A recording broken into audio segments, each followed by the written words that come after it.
Hi everyone. Welcome to tonight's workshop. So I'll go ahead and get started since it's a little bit past 6. So welcome to tonight's Food and Mood workshop. My name is Ailar and I'm joined today by Dr. Nishi Bhopal. So tonight we'll be talking about a new topic, one that can help both your gut health and your mental health.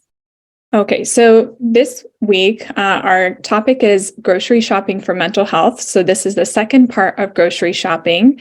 And tonight we'll be focusing more on lunch and dinner. If you were here last month, we talked more about breakfast. Before we get started, I want to talk a little bit about the services that we offer at Pacific Integrative Psychiatry and what makes our practice very unique.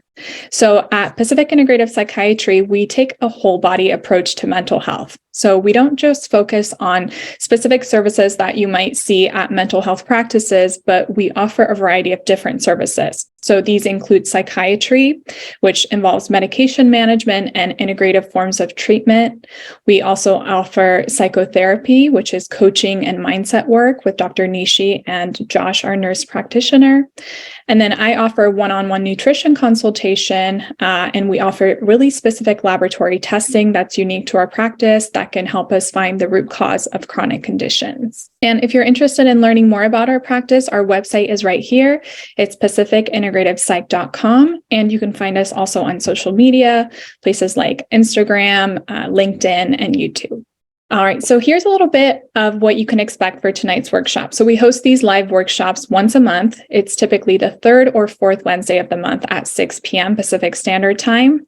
The entire workshop is recorded, so if you're not able to make it on time, we do send the complete recording to you a few days later. And participation is definitely encouraged and welcome. So feel free to write your questions in the chat as we go along, type in any comments. You can write yes, no, put emojis.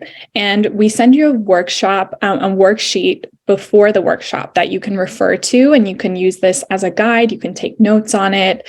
And we also offer really good information on there as well.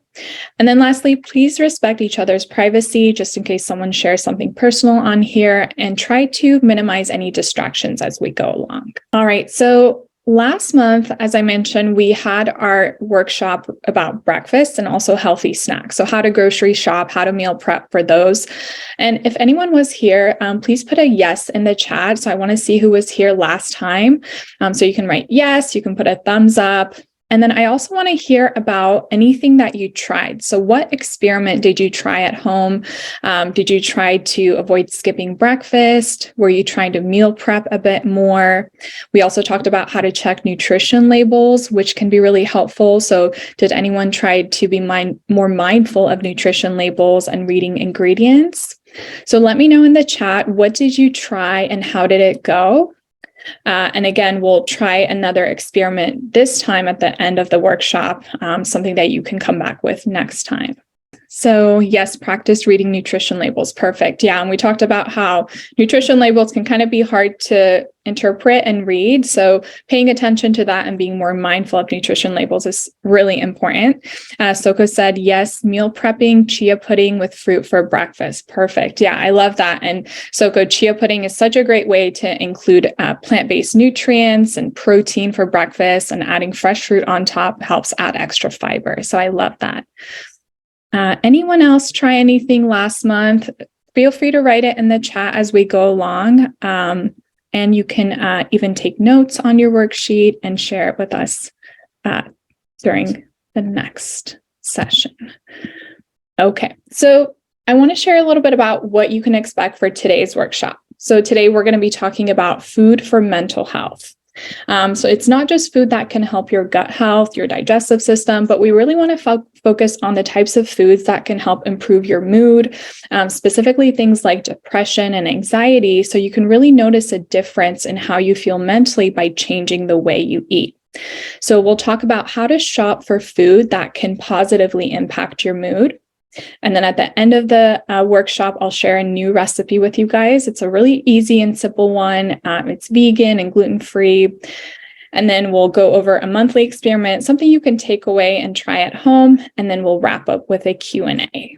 All right, great. So since we're talking about lunch and dinner during this workshop, it's really important to focus on meal preparation. So a lot of times I know it can be tough to meal prep during the week or try and figure out what to eat, especially if you have a busy work day or a work week. So meal prepping can be really helpful and it can help you make healthier choices throughout the week. Plus, a lot of times I know we can get really overwhelmed, we can get fatigued, frustrated, trying to figure out what to eat, especially if we get really hungry around mealtime. So here's a really great picture that shows you how to put your meals together using the different types of macronutrients that you see here. So we have our non-starchy vegetables, we have healthy fats, starches, and our protein.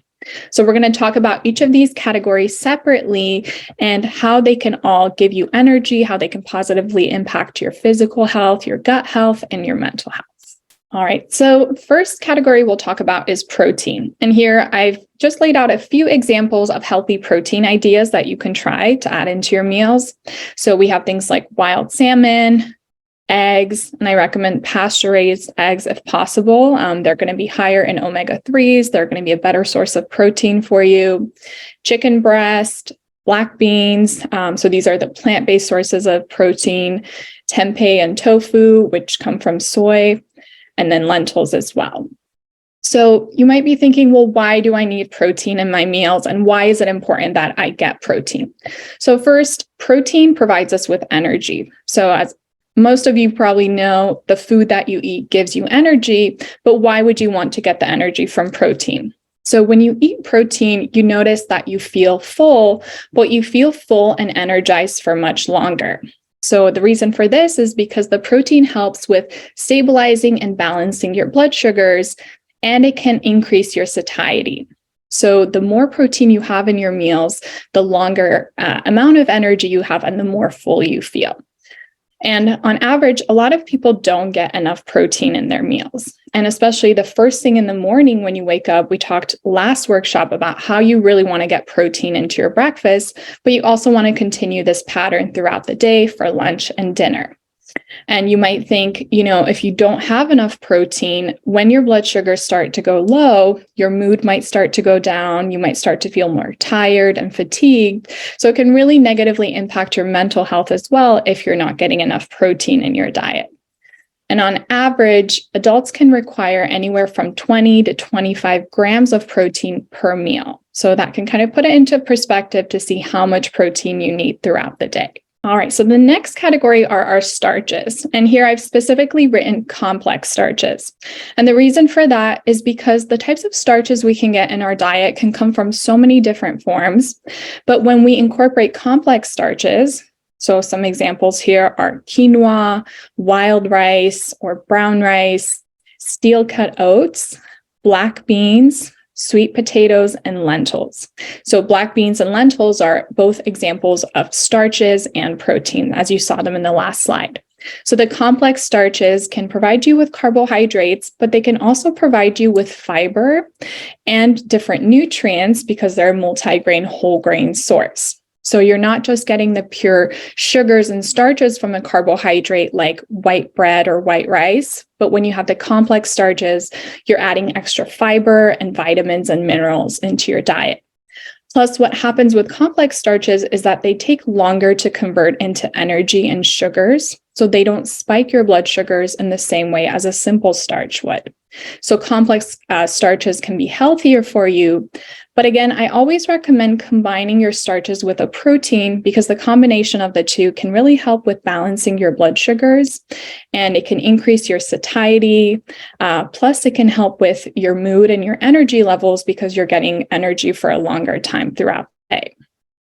So I recommend writing these down as we go along. We also provided a really great grocery guide last workshop, and that's a really great way to reference what are some healthy grocery items, and some of these are also included there as well. All right, so the next category are healthy fats. And here are some examples of really great sources of healthy fats, especially plant-based sources of healthy fats. I just see a question here in the chat. For a vegetarian, would you recommend pairing beans with tofu, or can you just have beans/lentils? Yeah, and that's a really great question, especially in a vegetarian diet. I know a lot of times it can be hard to just get pure protein, right? So sources like tofu and tempeh can give you a lot more, let's say, lean sources of protein without extra starches and carbohydrates. But if you are having beans and lentils, you can kind of think of them as the carbohydrate and the protein on your plate. You still want to aim for that around 20 grams of protein in that meal. And I think about 1 cup of black beans should have about 20 grams of protein. You can still combine it with starches. I definitely recommend complex starches as much as possible. But if you are getting the protein from beans and lentils, try to get about 20 grams of protein from those complex starches and plant-based sources of protein. But you can still add in extra tofu or tempeh if you feel like you're not meeting that 20-gram goal. Yeah, great question. Okay, so some examples of healthy fats include things like avocados, nuts. So you see things like almonds, walnuts, cashews, pistachios, olives, olive oil, seeds, things like chia seeds, flax seeds, pumpkin seeds, and avocado oil. So I know a lot of times when we hear the term fat, we might think of it negatively and think it's something that we don't want to eat, we don't want to have in our body, but our bodies actually need fat, and we need the good kind of fat. And the term you might have heard a lot is things like good cholesterol or omega-3 fatty acids.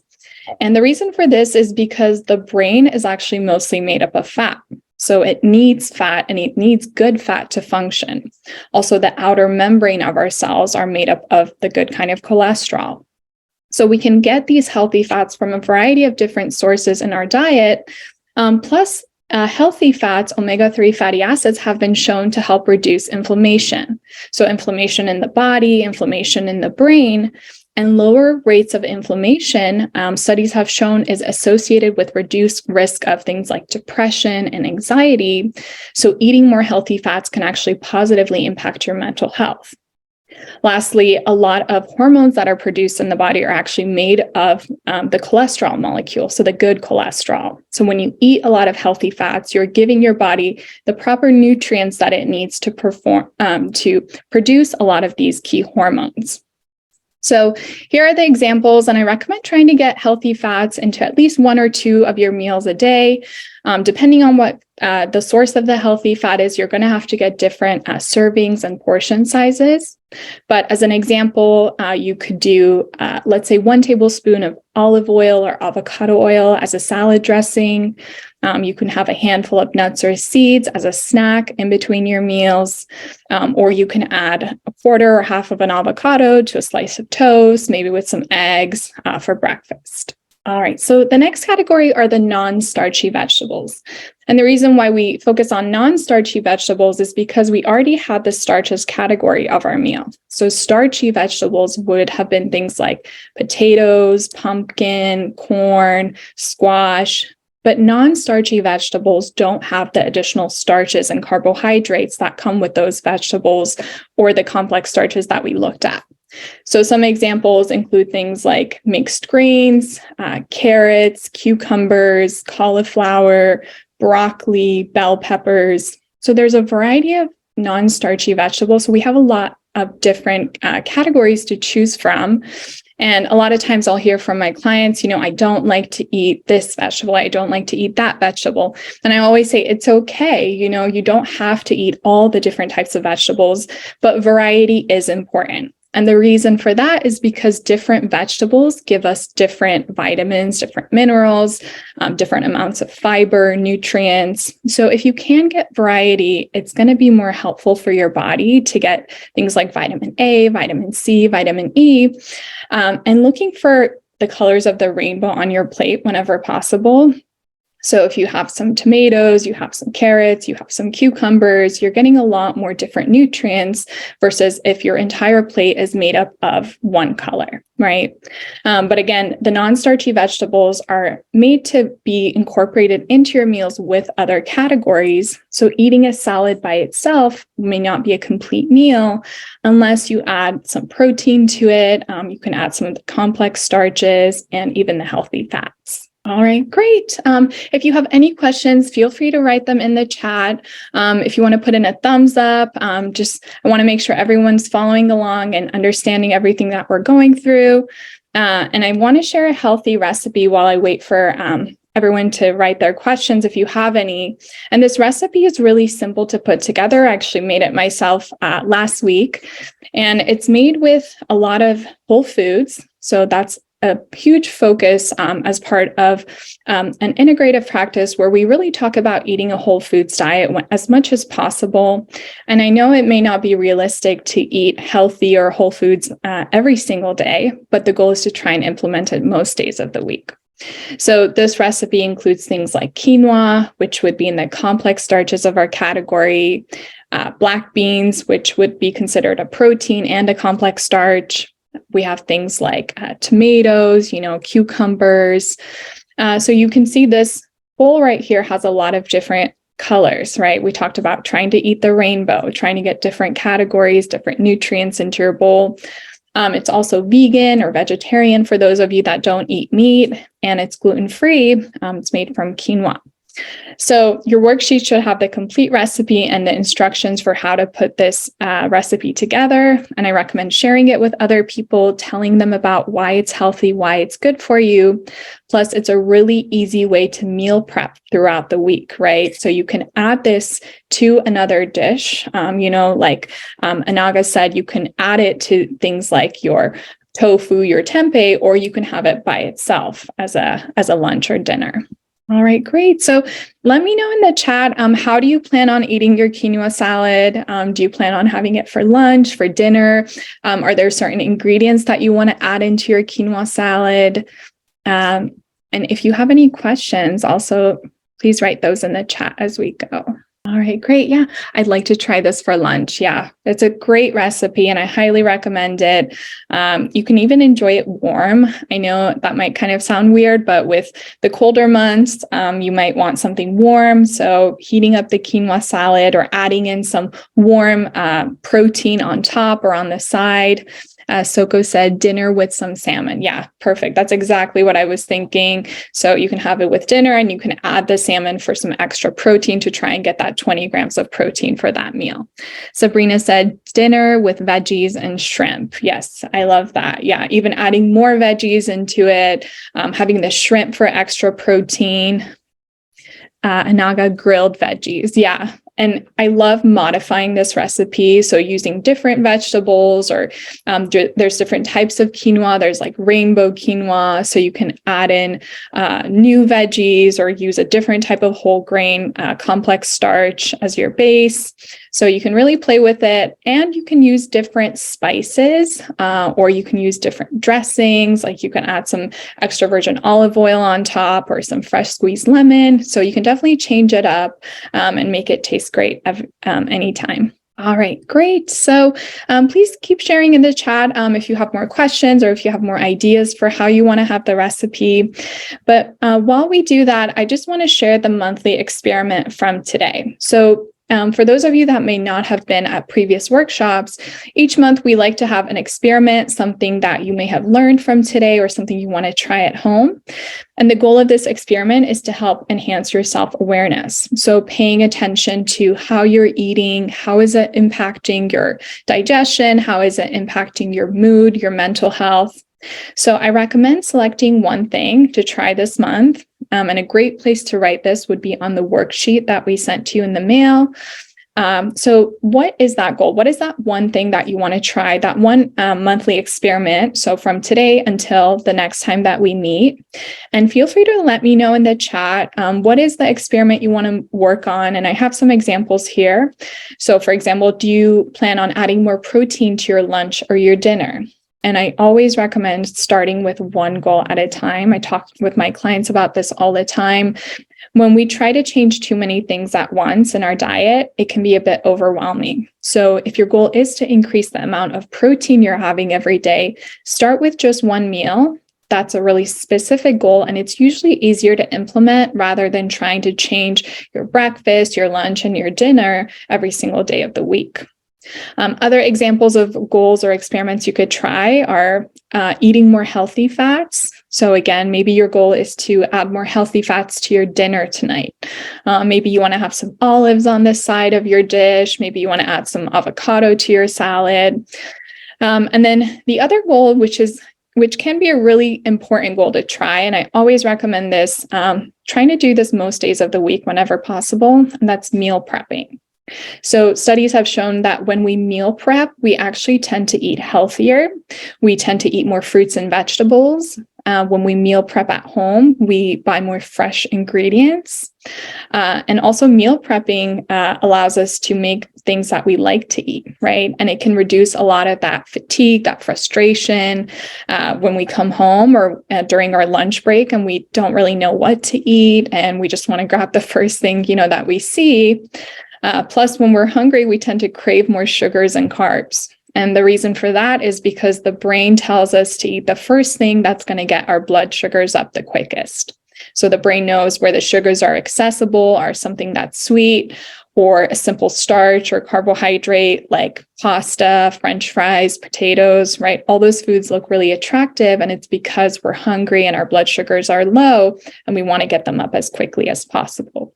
So when you have a meal that's already prepped, something that you can reach for and eat, we tend to usually make healthier choices with that. So let me know in the chat, what experiment do you want to try? What's one thing that you want to work on? Is it a goal that you want to try for lunch? Is it a goal for dinner? And I recommend being curious about how it's affecting you. So first, writing down the goal, and then paying attention to how it's affecting your mood, your mental health, your digestion. And then come back next month. So when we have our next workshop, and share with us how it went. How did your experiment go? Did you learn something new? And I would love to hear from everyone with an update. All right. So while I wait for everyone to share their monthly experiment, here's a recap of where we went today with the workshop. So we talked about how to shop for healthy foods. So we talked about tips for preparing lunch and dinner. That I shared a new recipe with you guys that you should have received in your worksheet for the rainbow quinoa salad. And then we talked about our monthly experiment, something that you can take away and try at home. So Sabrina said that she would like to try reducing starchy vegetables. Yes. Yeah. And I know that's one that can be kind of tough to do, especially when we start to look at foods differently. And the starchy vegetables can now go in the complex carbohydrate category, right? Or we can think of them as a starch category of our plate. And then Soko said more protein for lunch and dinner. Yeah, I think that's a really great goal. And Soko, I recommend being curious and seeing what happens when you add more protein to lunch or your dinner. How do you feel? Do you feel full for longer? How are your energy levels? And paying attention to how it's affecting you mentally. And then Anaga said, I'd like to make protein more consistent in my dinner. Yeah, and that's a really great goal because around dinner time, sometimes at the end of a work day, especially, it can be tough to think about what to eat, or when you have to meal prep, we usually end up eating later in the night. So Anaga, if you want to try preparing your protein ahead of time, something you can add on to your meals, it can make dinner time much more easy to put together, especially if you're busy during the weekdays. Soko will do. Great. Yeah, I love hearing that. Great goals. And I'd love to hear from everyone next time and see how your experiments went. I got another comment, adding more protein and cutting down on simple carbs with complex carbs. Yeah, I love that. That's a great substitution and a great way to think about it because, for example, if you're someone that loves to eat rice, maybe your goal is to just try and substitute wild rice for white rice some days of the week and see how that goes. Or if you love potatoes, maybe you substitute sweet potatoes. So I think the substitution is a great way to do it. And again, being curious and seeing how it affects you, especially when you add in the complex carbs, you're adding a lot more fiber. So I think it's really interesting to see how it affects your digestive system. All right, great. Thank you everyone for sharing. All right, so if you have any more questions, please write them in the chat and I'll get to those shortly. But we also want to hear from everyone about topics that you'd like to see us cover. So we've covered a variety of different categories. things like IBS, SIBO. We've talked about detoxification. We talked about how to grocery shop for things like breakfast, lunch, dinner. So if there is a topic that you're interested in, please let us know and we'll consider it for a future workshop.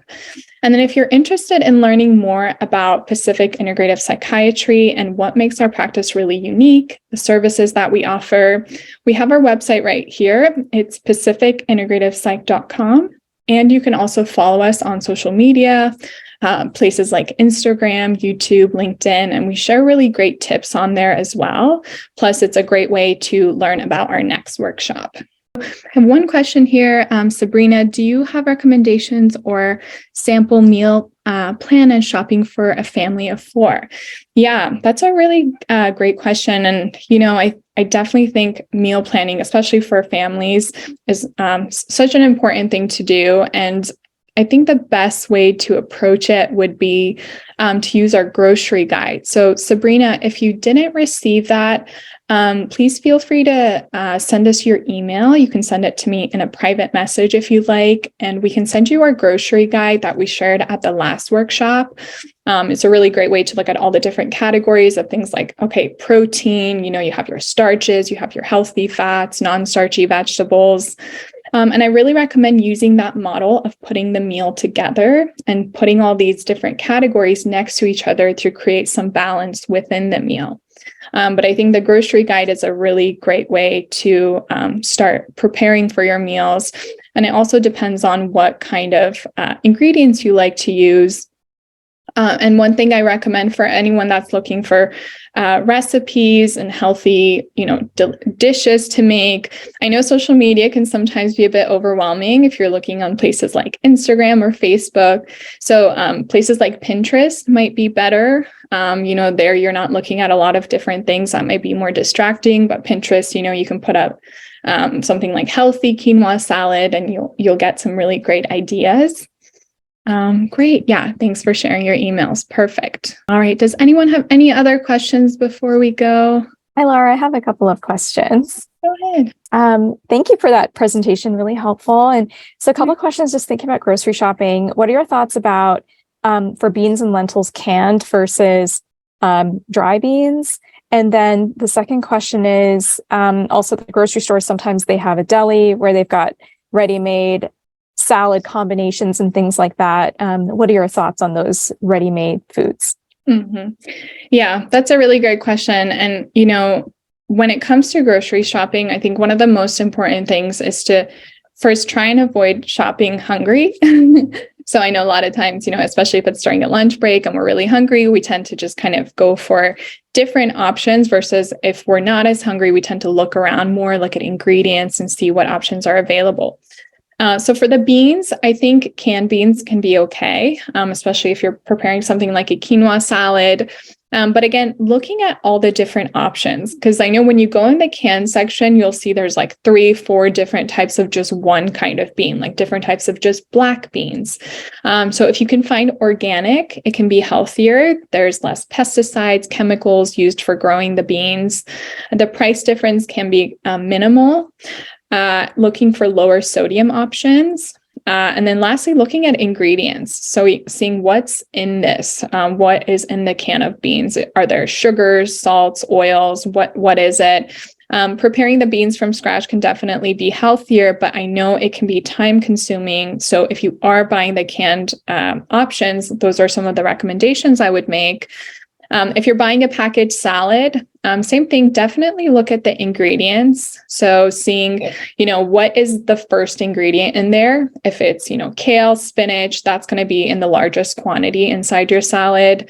Looking for a variety of different ingredients. So for example, something like a Caesar salad is probably going to have, iceberg lettuce, croutons, Parmesan cheese, right? Versus a salad that might have things like spinach, beets, olives, right? A variety of different things that we saw today during our presentation where you're getting some of those healthy fats, you're getting the non-starchy veggies. Plus, the packaged salads always tend to come with a dressing. So that is one of the most important things you need to look at is what is in the salad dressing. And it tends to have the highest amount of calories of the entire meal. So if the dressing is purely made of olive oil, right, balsamic vinegar, something like that is going to be a much healthier choice versus a dressing that's made from, dairy, sodium, ranch, Thousand Island, more of the unhealthier choices of dressing. So that would be another recommendation. And then just keeping that in mind where you're looking constantly for, does this salad have a protein? Does it have a healthy fat? Ideally, does it have a complex starch or carbohydrate in there? Something like quinoa, right, that you might see in some salads nowadays. But it can definitely be possible to find healthy salad, packaged salad options. Great. Well, thank you so much, everyone, again, for joining us tonight. So stay tuned for our next workshop. And again, the best way to hear about that is through following us on social media, and check out our website to learn more about our practice. Otherwise, have a great night, and we'll see you all next month. Ailar, I think there's one more question. Yeah, go ahead. Yeah, I have a question. I was looking at your website and thought the functional nutrition consultant seems interesting, but I don't live in California. I live in New York. And so I wanted to know if that could still be an option for out of state people, or if I have to live in or have to be in California. Yeah. Thank you for asking that question. And I apologize, I didn't see the hand. But so we can see patients, or I'm the functional nutrition consultations at the Pacific Integrative Psychiatry. I'm the functional nutritionist that sees the clients. So if you want to email us, I think that's the best way to get more information. And if you want to check and see, whether or not we're a good fit, I'll send you our email here in the chat so you can have it. It's contact@pacificintegrativepsych.com.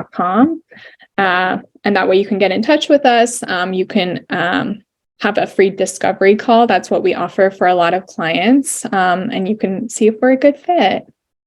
Sounds good. Thank you. Yeah, of course. So contact@pacificintegrativepsych.com. Yeah, there. Great. All right. Okay. Well, thank you so much, everyone, again, for coming tonight. And I hope to see you all next week.